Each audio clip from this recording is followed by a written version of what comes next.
Lux presents Hollywood. The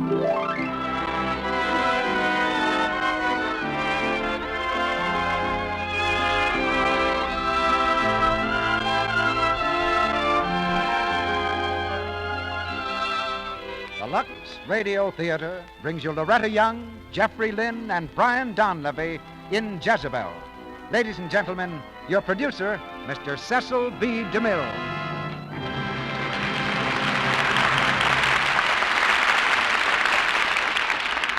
Greetings from Hollywood, ladies and gentlemen.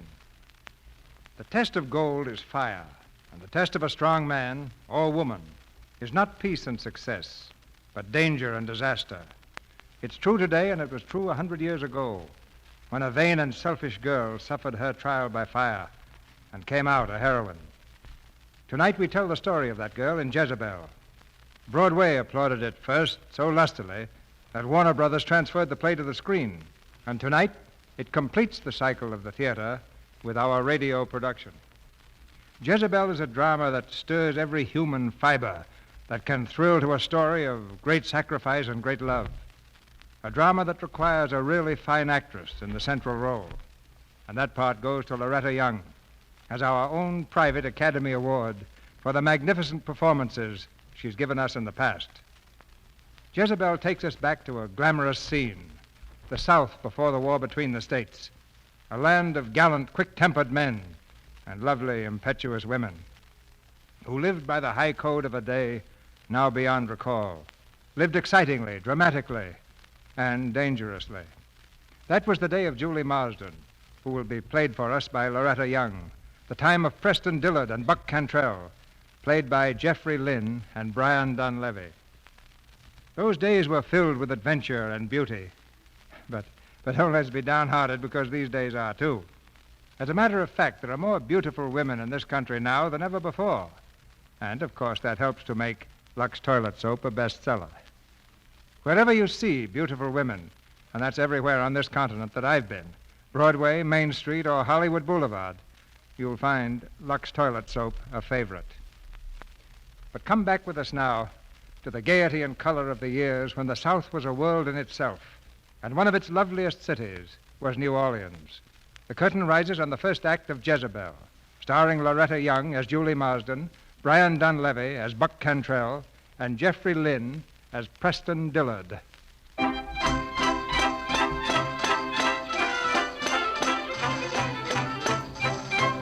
New Orleans, 1850. The city is gay with bunting and confetti, ringing with laughter and music, for this is the Mardi Gras season, the eve of the Proteus Ball. Glasses for the Mardi Gras! Well, Music c'est belle for the Mardi Gras! Through the dense crowds leisurely move top-hatted gallants and ladies in swaying crinoline. Well-groomed horsemen hold their spirited mounts in check. Traffic is almost at a standstill. From a side street comes an open carriage. As it turns the corner, one of the young blades in the back seat leans forward. Here, boy, here. Stop right over there at the hotel. Why here, Buck? Well, might as well get us a drink, Sure, Jeff. you'll have plenty to drink at the party. I know, but the trouble with party liquor is they always mess it up with cherries and such. You wait right here, driver. Come along.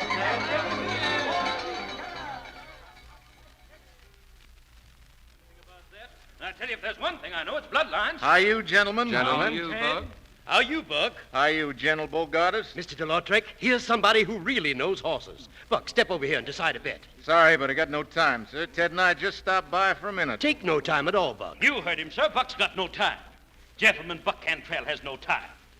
5 to 4, he doesn't know what month this is. I'll do better. Even money doesn't know the day of the month. Well, DeLautrec, I know what time of day it is. Must be getting on to 3 o'clock. If it was any later, you'd be a lot drunker.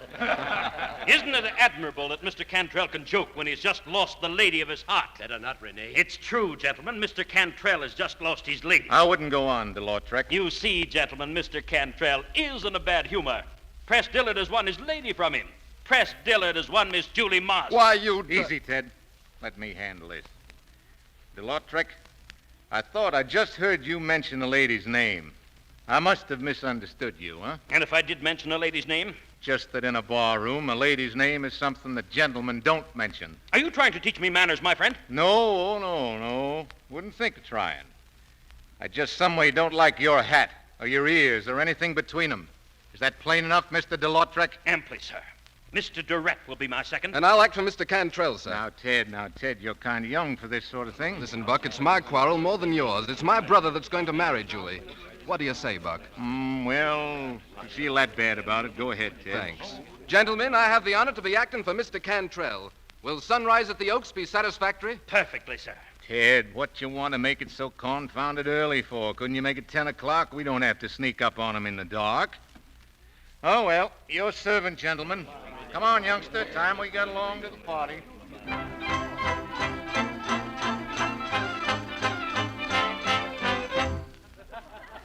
I don't see Julie, Buck. Where do you suppose she is? Is there ever any telling where Miss Julie is? There's her aunt. Good afternoon, Miss Belle. Good afternoon, Ted. I hope we ain't late, Miss Belle. Late? Julie isn't here herself yet. At her own party, in her own house. Really, I don't know what to do with the girl. Don't believe she was ever on time for anything in her life. Ah, well, time ain't so important, Miss Belle. You know, the longer I live, seems like the more there is of it. Good afternoon, everybody.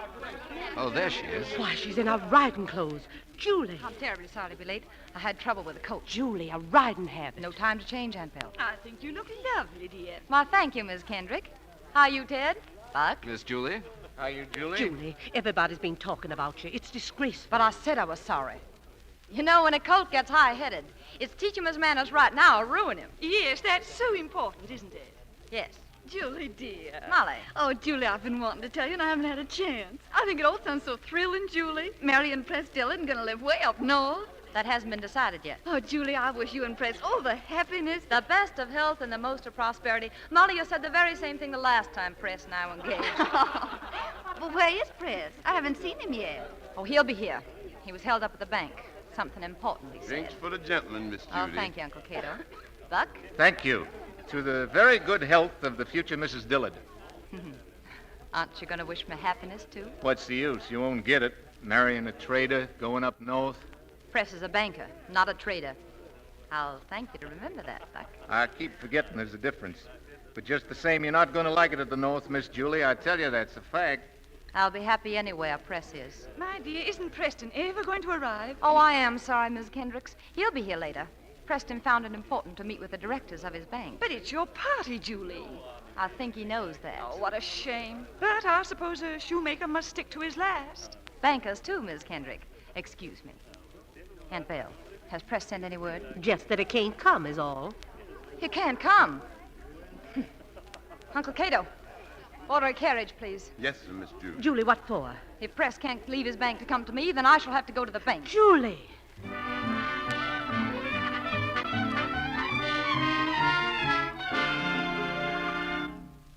I don't know what you're thinking of, leaving your guest like that, coming down here to sit in front of a bank in an open carriage. Now, Dumpling, don't fret so. You'll frighten the horse. And sending a servant in to tell him you're here. Sending a servant to a gentleman. And please don't worry about Press. My goodness, I've been training him for years. Miss Julie, ma'am. Did you tell him to hurry, Uncle Cato? Yes, sir, Miss Julie, I tell him. But he ain't coming out. That is not just precisely. He isn't what? That is, he said, Miss Julie, you please to go along, 'cause it's important. He can't see you till later. It's a conference. Mr. Press said that? Yes, sir. That's his very words. He say you understand. I understand. Perfectly. I'll just go and tell Julie, him so. Julie, come back. As I said before, gentlemen, the South is doomed to economic extinction unless it is willing to compete with the enterprise and energy of the northern states. Now, the way I... Press? What? Why, Julie. May I speak to you, Press? I'm sorry, gentlemen. I'll be back directly. Julie, what in the world? Press, are you coming or aren't you? Now, Julie, please try to understand. I only understand that you promised. I told you I couldn't get to the party. Oh, the party, that's over. But you promised to go to the dressmaker's to see my new dress fitted. Your appointment wasn't today. Well, I made it today. It was the only time she had. And your promise, Press. Julie, please, we're having a conference. This is important.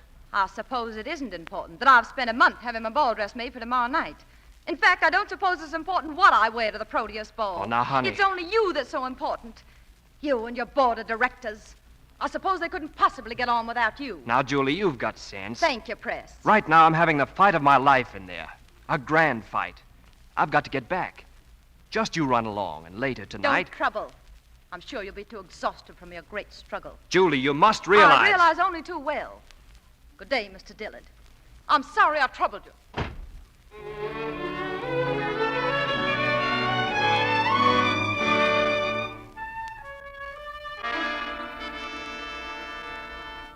That's what she bought, General Bogardus, a red dress. And I do believe she did it just to spite Press. Julie can't be serious, Miss Belle. She knows right well no unmarried girl wears a red dress at the Proteus ball.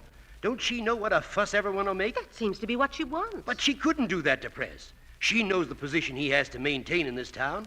What if some man should make, a comment on that dress in Press's hearing? General Bogardus, you simply must talk to her. Make her realize what she's doing. Be firm.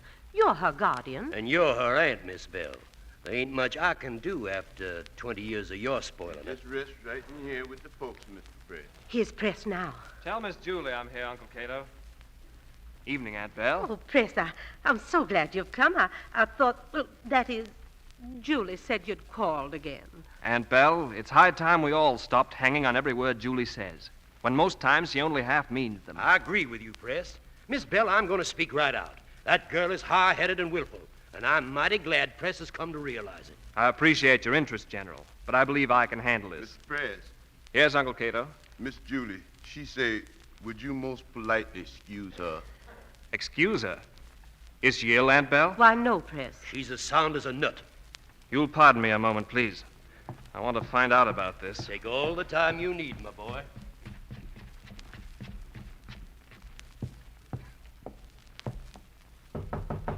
Julie, it's Press. Open the door. Julie, you and I have got to straighten things out. There's no sense to all this. I'm here because I love you, Julie, because I know you love me. We've always had these silly quarrels. Can't we stop? Can't we get together and talk things over? Julie, open this door. Why, Press. Banging on a lady's bedroom door. I'm scandalized at you. Well, did you come up here just to stand there? I came up here to... Yes. Julie, how long must we go on like this? Like what, Press? Fussing, fighting, like a couple of children. Why do you treat me like a child, then? Because you behave like one. A spoiled one. You used to say you liked me like that once. You never wanted me to grow up. Remember? Julie, darling. Look at me. When I came in, I was going to beat you. Were you, Press? Now, would you like to see my new dress? That's what I wanted to do all day. Well, let me go then. Here it is. That? Huh? For the Proteus ball? Yes. Isn't it lovely? But, Julie, it's red. Gorgeously red. But you can't wear red to the Proteus ball. Why not? You never saw an unmarried girl in anything but white. You know that. It's the custom. It has certain significance. Are you afraid I'll be taken for one of those girls from Gallatin Street? Julie! Oh, I'm sorry, Press. I forgot. I'm a child. I'm not supposed to know about anything like Gallatin Street. I'm supposed just to simper around in white. You're supposed to know that you have a position to maintain. Oh, you mean it might be bad for the bank, is that it? Will you please hold another directors' meeting and let them decide just exactly what I can wear? Julie, for heaven's sake, be reasonable. Were you reasonable this afternoon? Oh, so that's it. You're just nursing your spite. Well, I'm not going to let you. You've made your point now. For once, you're going to do as I say. I'm calling for you tomorrow night at 10, and you're going to be properly dressed for the ball, in white. Am I, Press? Well, of course, if you say so. Don't be absurd. Your own good sense will say so. And if it doesn't?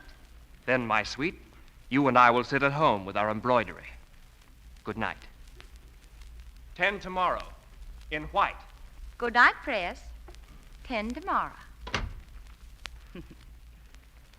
Zeddy! Zeddy! Yes, Miss Julie. Zeddy, come here. I want you to take a message for me. And don't tell the others, do you hear? Sure, Miss Julie. I want you to go to Mr. Buck Cantrell's house on Charter Street.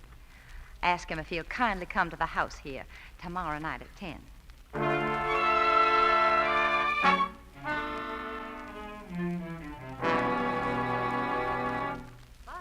Evening, Miss Julie. Your message said 10 o'clock, and here I stand. Buck, I just heard.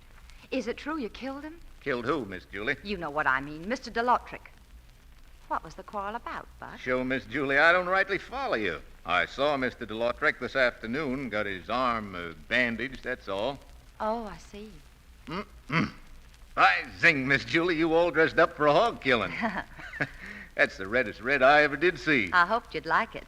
Makes a man feel kind of all overish. Well, Buck. Look here, Miss Julie. Huh? What you want, anyhow? I want you to take me to the Proteus ball. Miss Julie, Well, you do me a great honor. thank you, Buck. Then we better hurry. Just a minute. You had a set to with press. I'd rather not discuss it. Guess we better had, because the press ain't going to like it. Afraid, Buck? The press will call you out? Oh, he'd do that naturally. Couldn't blame him much. Where do I stand carrying his lady to the ball? If I ask you to, isn't that enough? Not this time. I think too much of you to help you do something I know you're going to regret. I know exactly what I'm doing. Most likely you do, Miss Julie, but you're wrong. That dress could cause no end of trouble. Folks would keenly resent your coming to the ball and that. Then let 'em. They're just petty and narrow-minded. No, ma'am. It's just that they got rules, and they go by 'em, same as you and I. Oh. And you prefer to go by your rules? I always have, Miss Julie. I reckon you'll find Press does, too. Then I'm sorry I troubled you, Mr. Cantrell. Good night. Good night, Miss Julie. I'm sorry I... Julie, where were you? Press has been waiting. Has he? I'm sorry. Good evening, Press. Good evening. Well, shall we go? Not until you are properly dressed. Properly dressed. Why must everyone be so proper? Why don't you admit that you're afraid, Press? Afraid someone might insult me and you might be forced to defend me. Isn't that it, Press? The carriage is waiting for us. My arm, Miss Julie. Press, wait. Julie, think what you're doing. Good night, Aunt Belle. We'll be late if we don't hurry.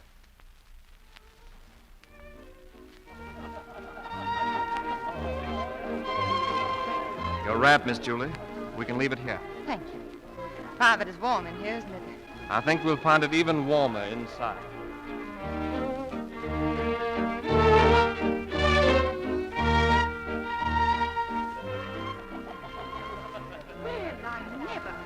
Look at Julie Marsden. Just look at her. A red dress. Horrible, shocking. Oh, she shouldn't have. If she dances, I shall ask the ladies to leave the floor. Good evening. Evening, gentlemen. Good evening. You all have the privilege of Miss Marsden's acquaintance, I think. Gentlemen, how are you, Mr. Knight? Very well, thank you. If you'll excuse me, I have to meet my partner. Oh, certainly. Evening, Buck. Evening, Miss Julie. Your servant, sir. What's the matter, Mr. Cantrell? You haven't a partner you have to meet, too. Why, no. No, I came alone. A pleasant evening, isn't it? Yeah, mighty pleasant. Nice and cool. Do you find it cool in here? I don't find it particularly cool. Do you, Julie? Why, no, I don't. I don't find it particularly cool, Mr. Cantrell. Miss Julie doesn't find it so. Perhaps it's something in the atmosphere that's peculiar to you. I reckon it is. Now that you speak of it, it's just about right. It seems so to me. Do you think so, Julie?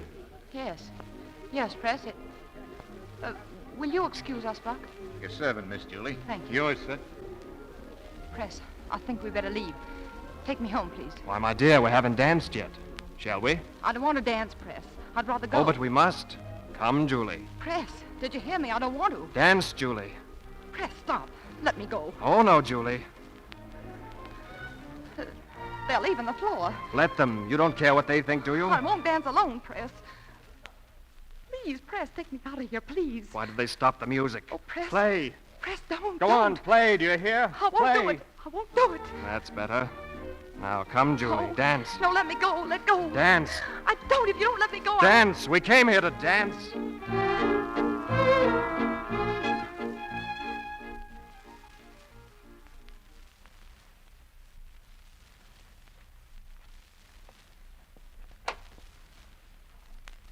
Goodbye, Julie. Is that all you've got to say to me, Press? There's nothing more to say. Even if I was wrong? You couldn't be wrong. You're Julie Marsden. Am I to get down on my knees? It would be interesting, but utterly useless. Evidently, you've made up your mind. No, Julie. You've made up my mind. Well, then. Goodbye, Press. At least you'll shake hands. Of course. Julie, Well? There was something I forgot to tell you, Miss Julie. I'm going north in the morning. I'll be gone some time. Goodbye.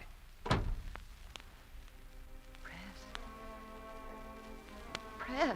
Don't let him. Go after him, Julie. Me? After him? Yes, Julie, quickly. Oh, Julie, you're a fool. Not so big a fool. He'll come back. Not this time. He won't believe me. Oh, yes, he will. You wait and see. He'll come back. Tonight, I think. And if he does, say I've retired. And tell him I'm sleeping late in the morning. Not to come around until afternoon tomorrow. Julie, honey. Tell him that...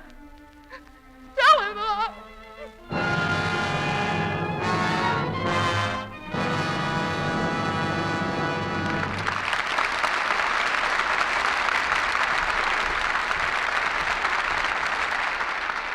In just a moment, Mr. DeMille and Loretta Young, Jeffrey Lynn, and Brian Donlevy will return in Act 2 of Jezebel. And now here's our Hollywood news reporter, Libby Collins. Well, what's the news this week, Libby? Or should I say, whose news? Well, if you say whose news, then I can say Drew's news. Well, you win that one, Libby. I suppose you mean Ellen Drew. Of course. Paramount's mighty proud of its young star, Ellen Drew. Well, they should be, for she's a fine little actress and a beautiful one. But we're proud of Ellen, too, Libby, because, you know, she's a Lux girl.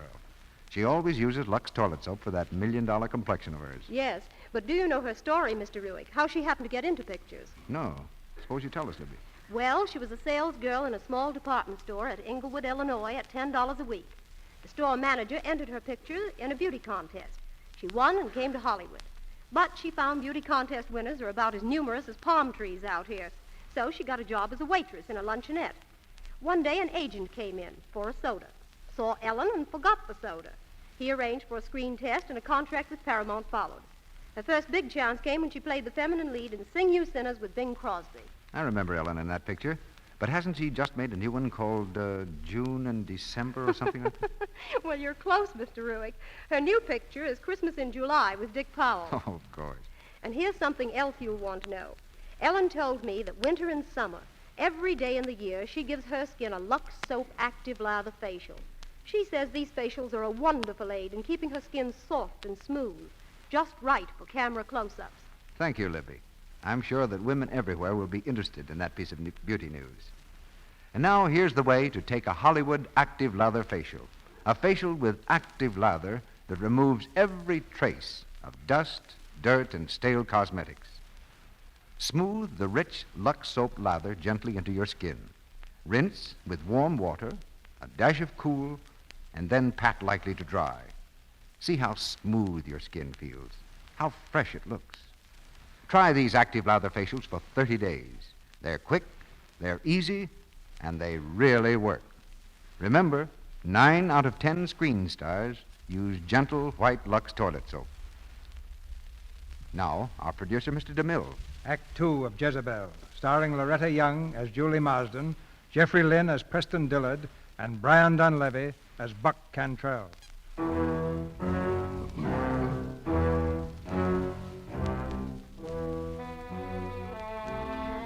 Almost a year has passed since Press and Julie said goodbye. The Mardi Gras Festival is only a few weeks off, but this time there's no gaiety in New Orleans, only death and the muffled cries of the dying. For the foul breath of plague blows hot along the streets. Up from the dank marshlands creeps the dread plague of yellow fever. To the Marsden home comes an old friend, Dr. Stone, to warn Aunt Belle of the danger. It's only a matter of a few weeks, I'd say, but you ought to leave the city. Go on up to the plantation. Give yourselves a breathing spell. Is there really cause for alarm, Dr. Stone? I'm afraid there is. More deaths every day, Miss Belle.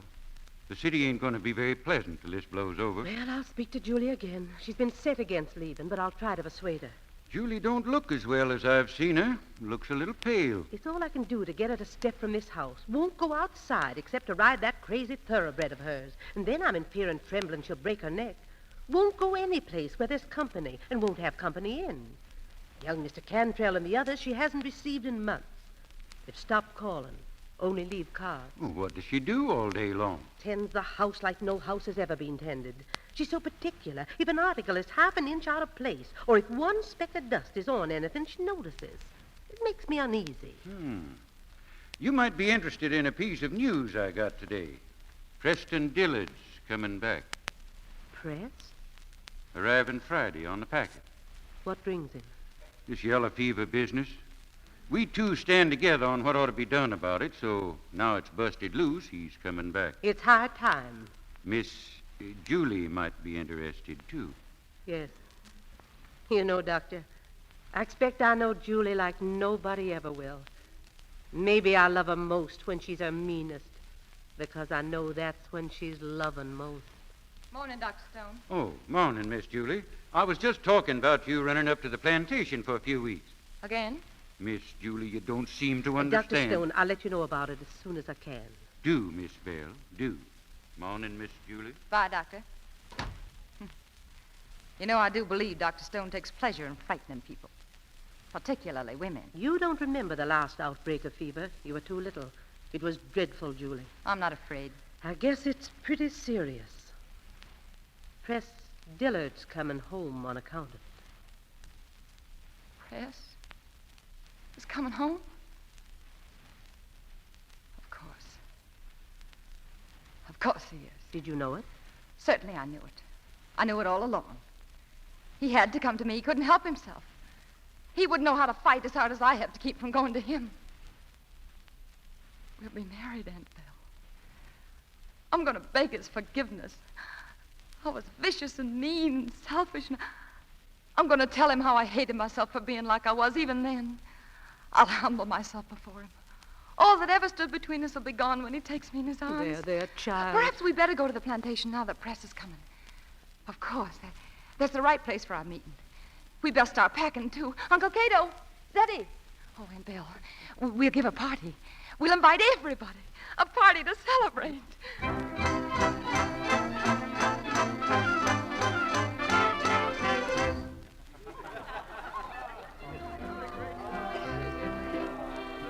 Buck Cantrell, how are you, Buck? How are you, Ted? Your brother Press here? Not yet. Doc Stone saw him in the city. Says he's bringing something rare and precious from up north. What could it be, I wonder? Oh, a stem winding watch, maybe, hmm? Maybe that's it. A stem winder.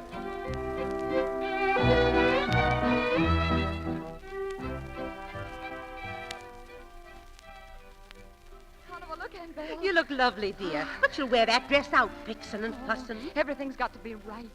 Just right. I guess everything is, and you most of anything, honey. Oh, Aunt Belle. Excited? Just feel my heart jumping. Julie, Kate coming, Kate. Who is it? Mr. Press. It's Mr. Press. He's just getting out. Aunt Bellie's here. Go downstairs and take him to the drawing room. I must see him alone. Yes, dear. Alone, Aunt Belle.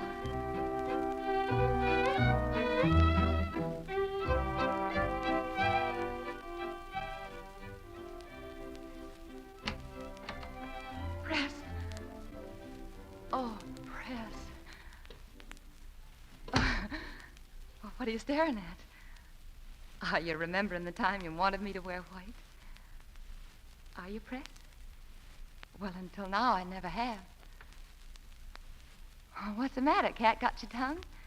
Julie. Ah, said that plain enough. Oh, Press, what fools we were.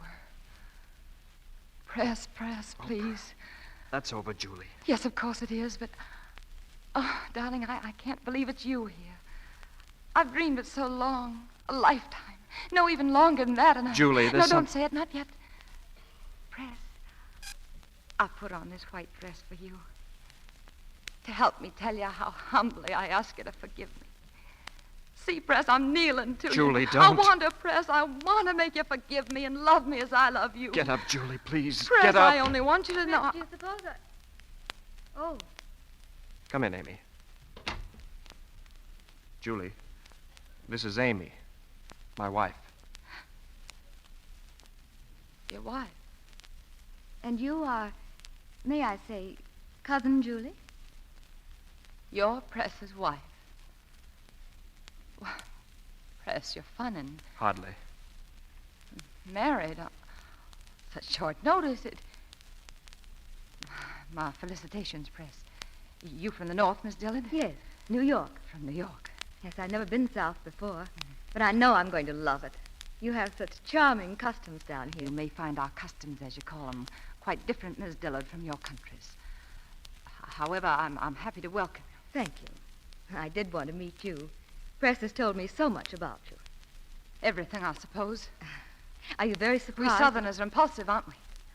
I wouldn't be very much surprised at anything Press did. Will you excuse me now?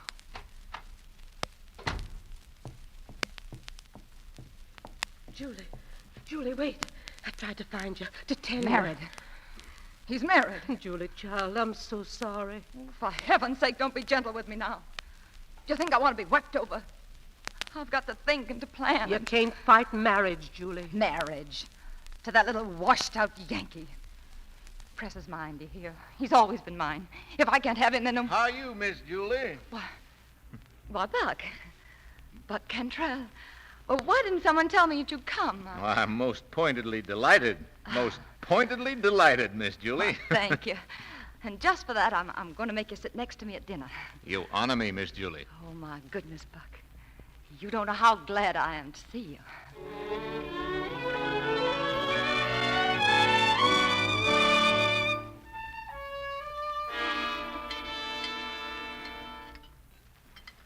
I've said it, ladies and gentlemen, and I'll say it again. I can't believe that the intelligent men at the North are plotting to destroy our sovereign rights. You sound right calm now, General Bogartis. But what they tell me, you were raring to go when you joined up with Andy Jackson. I was a lot younger then, Cantrell, and a lot foolisher. What Buck's been saying doesn't sound foolish to me. Most of it makes sense. And I'll take the rest of it on faith. Why, Miss Julie, that is a compliment. First time you ever said that I talked sense. Oh, well, you don't much. But it's refreshing to see a man who knows his own mind. Don't you think so, Press? It's difficult to know your mind sometimes. That's hardly an answer, is it? I'm sorry to seem dull. It's coming back to this house. All my childhood summers. There's so much to remember. Remembering? A forward-looking young banker? Why, I thought you were concerned with the future, not the past. Even a banker has memories. Then he ought to kill them. Or laugh at them. I do that myself. Well, being a banker, Press, you ought to see that the future of the South lies right here in New Orleans. Does it? Well, the way I look at it, cotton is king. Folks are bound to ship cotton downriver. So how can New Orleans keep from being the greatest city in America? You know, if I had the cash to spare from racing, I'd put it right into New Orleans bonds. They're down now, you know, account of the fever. Is that so, Buck? I don't like to disagree, but there's more than fever the matter. Well, being at the North seems to have changed your point of view, Press. Broadened it, maybe. You aren't telling us, Press, you don't believe in New Orleans anymore. I've tried to study conditions. Conditions? Buck, you never studied conditions, did you? I'm not much on studying, Miss Julie. I've seen Boston. It's bigger. Chicago, pretty near as big, and come up in the past 10 years. There are plenty of others. It troubles me about the South. We're dreaming, and the dream is fading. Why? I hate to say this, but in a war of commerce, the North must win. Win? That's a mighty curious thing for a Southerner to say. Strikes me that way, too. But maybe Press has learned why. Up north. If you must have it, it'll be the victory of machines over men. Preston. I don't know as I like that, Dillard. You're not expected to like it, and you're going to like it less when it happens. Why, you talk like a... please. Yes. Let's have no quarreling. Now, the ladies will be in the drawing room. You gentlemen can find us there. Press. Yes, Ted? Buck seems dead set to pick a quarrel with you. Oh, that's nothing new for Buck. And Julie. She's set herself to fascinate Buck like a Gallatin Street girl. Why? Don't worry. The less you crack your teeth, the longer you'll have them, young.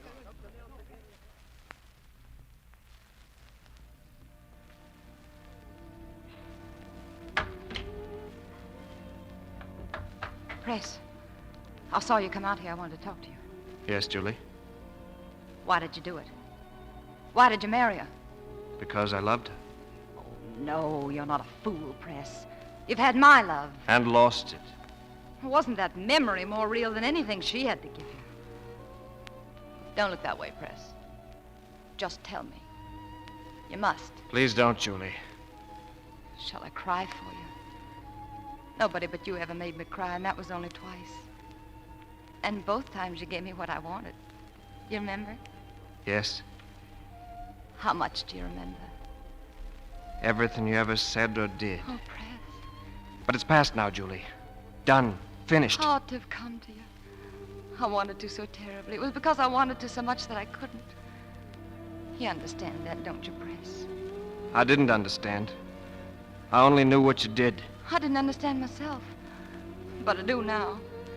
And you do. You do. That's why you came back, Press. You had to come back to the country, you know. You belong here. Nothing can change that. Look, Press, just listen. Can you hear them? The night noises. See the moon among the cypresses. Can you taste the night on your tongue? You can't get away from these things. Press, they're in your blood. You don't know what it is, but it's part of you. It's the mockingbird and the magnolias. It's the blue haze on a spring morning when the air is so soft it presses on you like a kiss. And it's the river, rolling down and down, rolling forever. It's the country you were born to, the country you know and trust. Please, Julie. Oh, it isn't tame and easy like the North. It's quick and dangerous, but you trust it. Remember how the fever mist smells in the bottoms? Rank and rotten. But you trust that, too. Because it's part of your, Press, just as I'm part of you, and I'll never let you go. Julie, never. don't. Kiss me, Press, and hold me just once like he... Press. Oh, Press, you're afraid of me. No.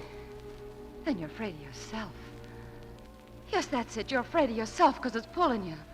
It's got you, Press. You're part of it, and you can't get away from it. This is your country, Press. Amy doesn't understand it. She'd think there'd be snakes here, and you... Yes, she'd be right. You talk about trust. Amy has put her life and her happiness in my hands, and they're going to be safe there. But how can she understand Miss it? Julie, you out here, Miss Julie? Oh, It's all right. I was just going in. well, I hope I... Miss Julie, I thought I'd lost you. Why, What's the matter, Miss Julie? You ache somewhere? it's nothing, Buck. It is. Look here. You were out here a mighty long time with Press Dillard. Please, Buck. Press has been punishing the brandy and... I see. Did he lose his capacity to drink like a gentleman at the North, too? Buck. What does he think a lady's house is, a riverboat bar? What did he do? Forget it, please. Please, Buck, this is a secret between us. Why, sure, Miss Julie. I'll forget anything you want me to forget. Please, I wouldn't want some silly thing I said to be the cause I of... know, Miss Julie, and you can depend on it. You ain't going to be the cause of anything. You can depend on me, Miss Julie. Buck, what was that? Oh, well, that's just the fever cannon from New Orleans. You can hear it when the wind's right. You can hear it right plain out here, folks. There it goes again. Wind shifted to the south. What is it, Ted? It's the fever cannon, Amy, down in New Orleans. Fever cannon? That's right. At night, they set tar barrels blazing on every street corner. And the Washington artillery fire cannon to fight the plague. But what good does that do? Why, everybody knows that it starts the air currents that carry the fever away. They might better drain up the swamps and clean up the city. Well, maybe they do that in the Yankee land, Press. They do? And there are quite a lot of other customs at the North that'll bear copying. And there are a lot of things up there that won't stand copying, too. I'll remind you, Buck, that my wife is a Northerner and a stranger here. You talk like you're the same. Now, see here, Ted, Buck. please. I'm sorry, Buck, but this subject is an unwelcome one. Julie, as mistress of the house, you agree with me, I'm sure. Why, and Belle, I wouldn't think of forbidding any subject to my guests. Julie. Press, sir. There's a gentleman here for you, sir. For me? Who is it? Mr. Dillard, Dr. Stone sent me. Mr. LaCourt, the bank is down bad with the fever. The doctor said you better come right down. Of course. Uncle Cato, tell my boy to get the carriage. Yes, sir. Mr. Dillard, Mr. LaCourt's very bad. He wants to talk some bank business to you before it gets too late. Was I you, I'd ride. Be quicker. You can have my horse, sir. Very well. Amy? Press, I ought to go with you. Now, honey, this won't take long. I'll send a carriage for you later. Aunt Belle, you'll take care of her until I can send. Surely, Press. I hope you'll all forgive me. We understand perfectly, my boy. Press. Now, darling, please don't fret about me. I'll try not to. You look after Amy, won't you, Ted? Of course, Press, you needn't have asked. Goodbye, Amy. Goodbye.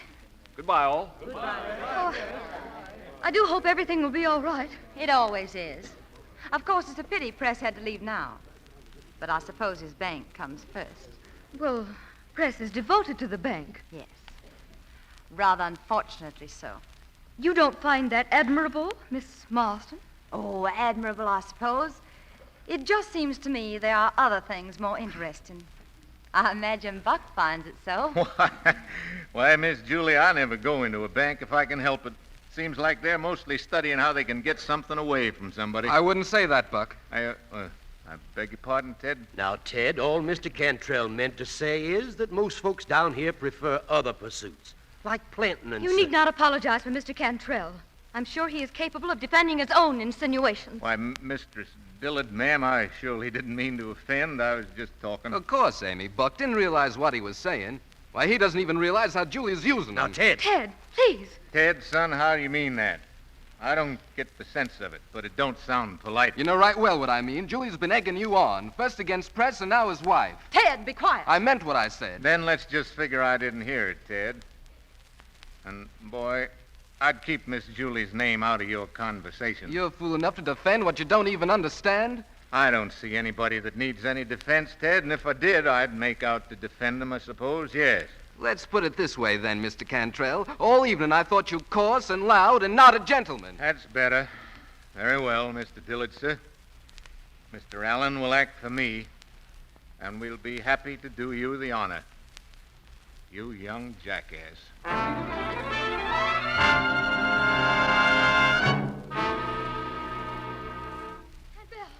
They're gone. They left the house an hour ago, before sunrise. Hush, dear. There's nothing can be done about it now. Oh, Aunt Belle, if anything happens to Ted, Press couldn't bear it. Oh, why can't we stop them? Why? We women can start the men quarreling often enough. We can't ever stop them. She could. Julie could. No, Amy, she couldn't. Are you savages? Good morning. What brought you out so early, Aunt Belle? It's a grand morning. I couldn't resist it. Where are the gentlemen? You know very well where they are and what they are doing. Yes. A silly custom. But part of what we Southerners call our chivalry. Do you know, sometimes I envy 'em to face what they hate. To kill or be killed. To settle something. We can't do that, we women. It doesn't mean anything else. To you? Why should it? Listen. Someone's come back. It's Ted. Ted! Oh, Ted! What happened? Buck's dead. I never saw a man die before. He knew what you'd done. He told me so before he died. Oh, Julie, you're a... Come, Amy. Come in with me. We'll be leaving now. Buck is dead. Well, say it. Say what you're thinking, Aunt Belle. What is it? I'm thinking of a woman called Jezebel, who did evil in the sight of God.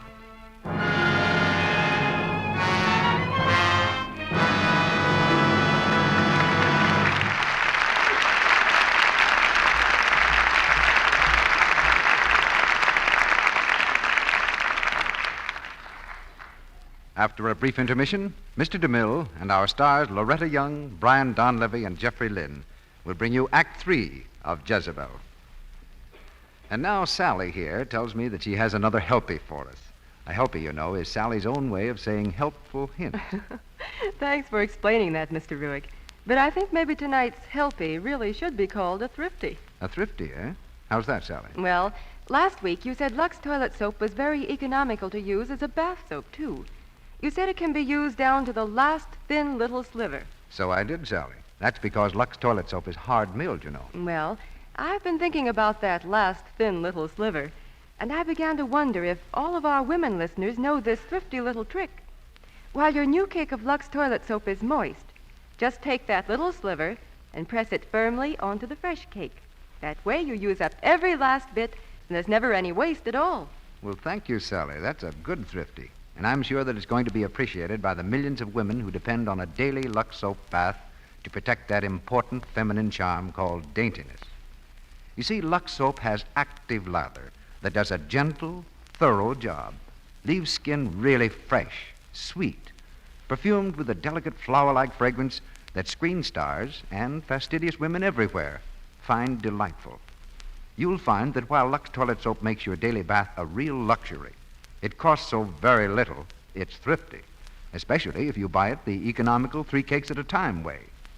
Start tomorrow. Use gentle, fragrant Lux Toilet Soap for your beauty bath. You'll love it. We pause now for station identification. This is the Columbia Broadcasting System.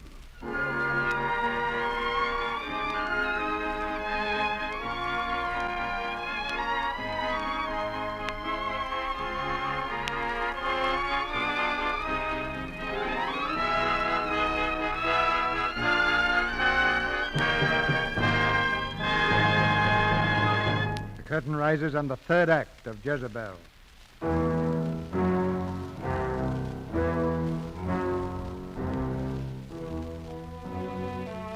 With the death of Buck Cantrell, the guests at the plantation prepare to leave. But from New Orleans comes word that holds them prisoner. No one can pass through the fever line.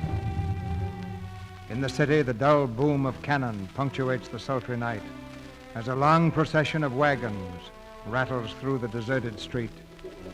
Sick wagons carrying fever-ridden patients to Lazarette Island. There they go, Press. Today's crop of sick folks for Lazarette Island. So New Orleans has come to that, Dr. Stone. Sending its sick away to die. It was the same in the epidemic of 1830, Press. Folks will do mighty near anything, let 'em get scared enough. It's murder. You know nobody ever comes back alive from that place. What are we trying to do? Save folks or kill them? Opinions differ, Press. Maybe if we get rid of the fever patients, the rest of us will have a chance. This is Yellow Jack, son. We do what we can, that's all. Come on in the hotel. We'd better get us a drink.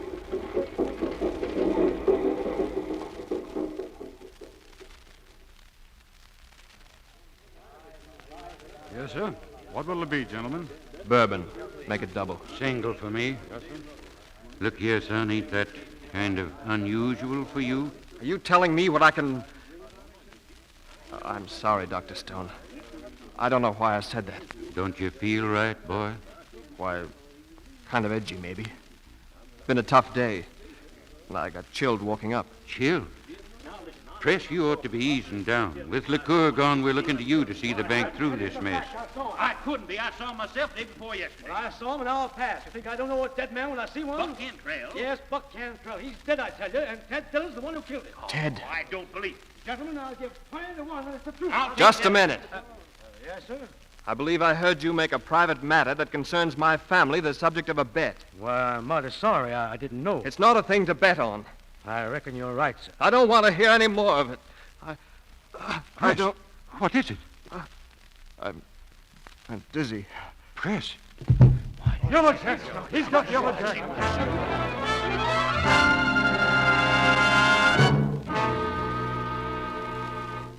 Uncle Cato, what are you saying? It's the truth, Miss Julie.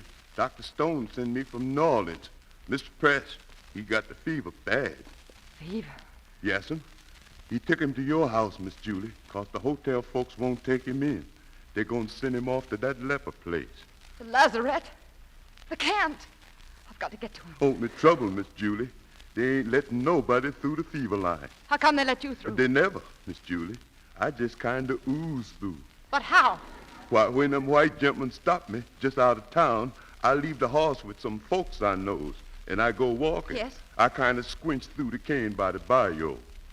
You swam that bayou? No, ma'am, Miss Julie. I scared of the gator. I just kind of find me a double-end pirogue. It ain't like I was stealing, Miss Julie. I fixin' to take it back. You are. You're taking it back right now. And I'm going with you. It's too risky, Miss Julie.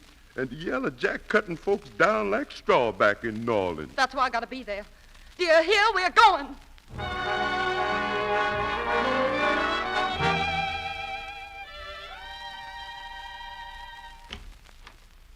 What, Miss Julie? Doctor, is Brett still here? Why, yes, Oh, but thank heaven. How is he? as well as can be expected, he's up in your room, Miss Julie. I want to see him. I had to bring him here. No hotel would take him, of course. Naturally, his place is here. He's got to stay here. They mustn't take him to that island. You've got to stop him. He'd die out Now, there. my dear, I'm doing what I can. Come in. Press. Oh, Press. You. What are you doing here? I came to help you. Keep away. Don't touch me. Please, Don't touch me. Please, it's Julie. Julie. Julie. Yes. In a white dress, Julie. Oh, Out of his head, Miss Julie. What can we do for him, Doctor? Just keep applying the compresses. Yes. But you oughtn't to be here. Yellow Jack's mighty catching, Miss Julie. Catching, is it?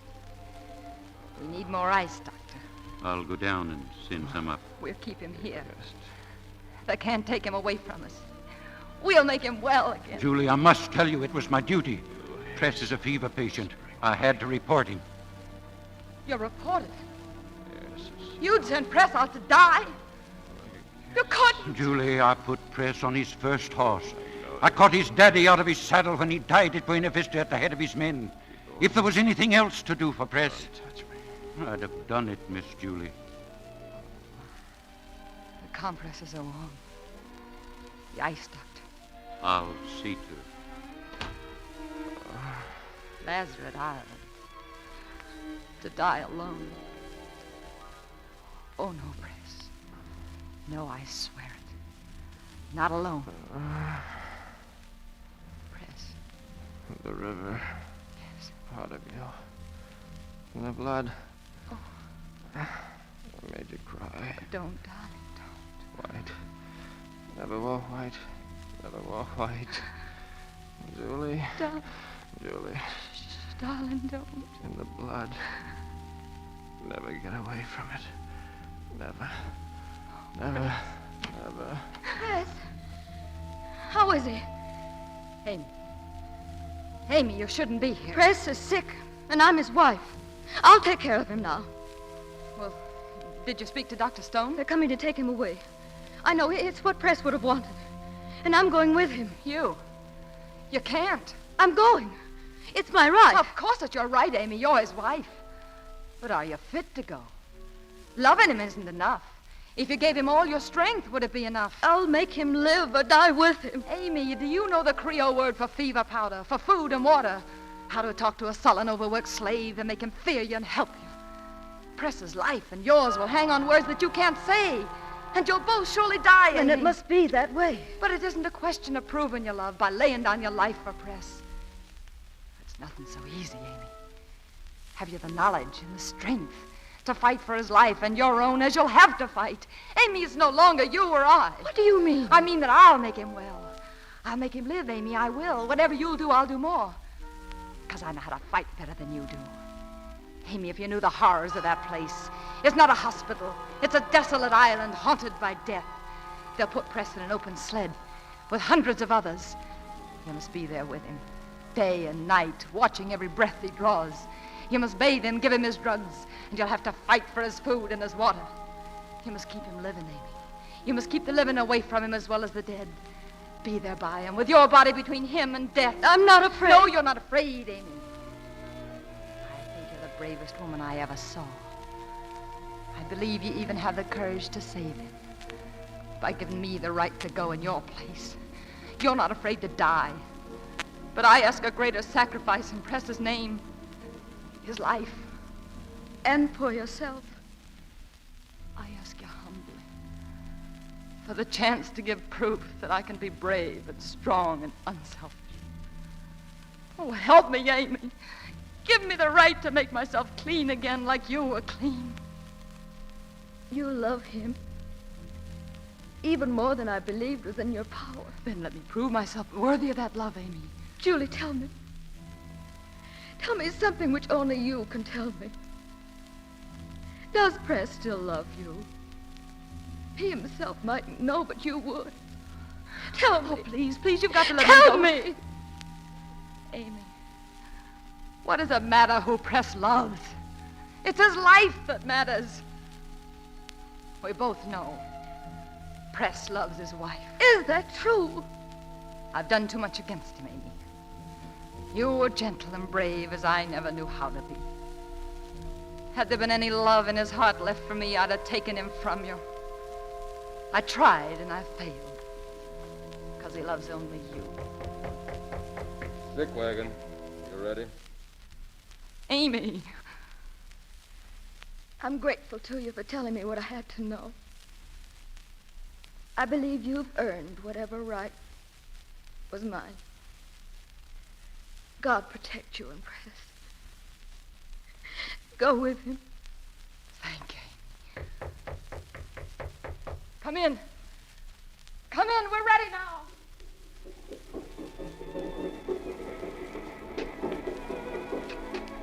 Here's another.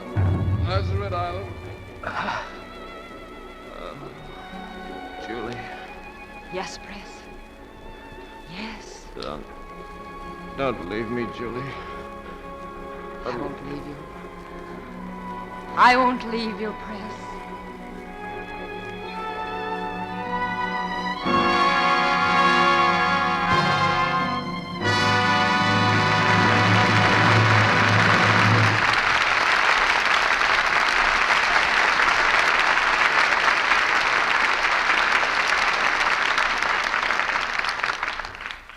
The wagons move on, the cannon are silenced as the curtain falls on Jezebel.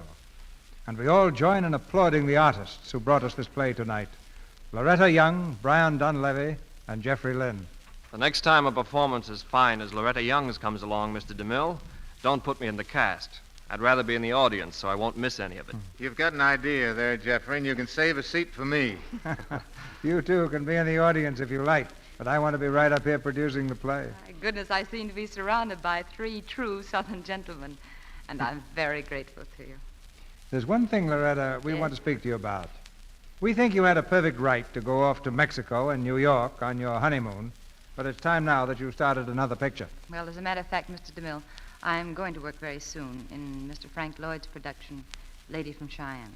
That sounds exciting, Loretta. Yes, and good luck on it. Thank you both. I know everyone is anxious to hear Mr. DeMille's announcement of next week's play.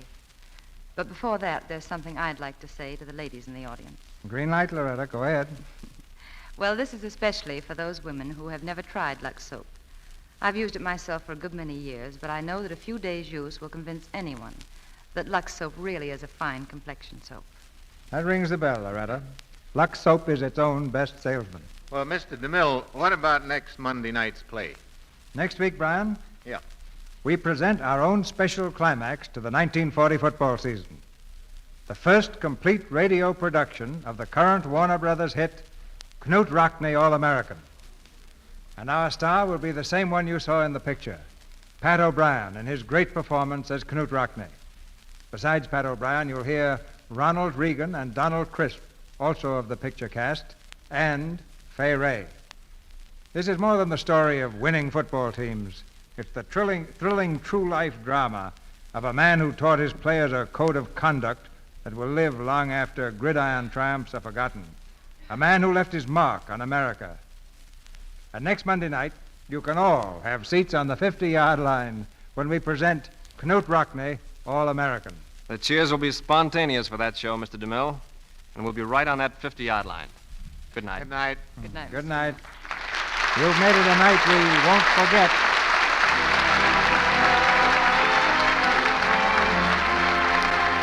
Our sponsors, the makers of Lux Toilet Soap, join me in inviting you to be with us again next Monday night when the Lux Radio Theatre presents Pat O'Brien, Ronald Reagan, Donald Crisp, and Fay Ray in Knute Rockne, All-American. This is Cecil B. DeMille saying good night to you from Hollywood.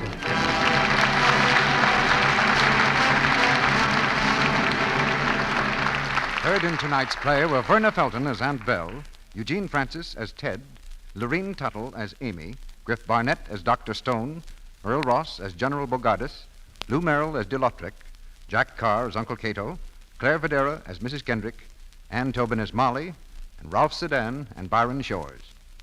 Brian Donlevy is currently working in I Wanted Wings at Paramount. Jeffrey Lynn appeared through the courtesy of Warner Brothers and will soon be seen on the screen in their production of Four Mothers. Our music is directed by Louis Silvers, and your announcer has been Melville Roick. This is the Columbia Broadcasting System.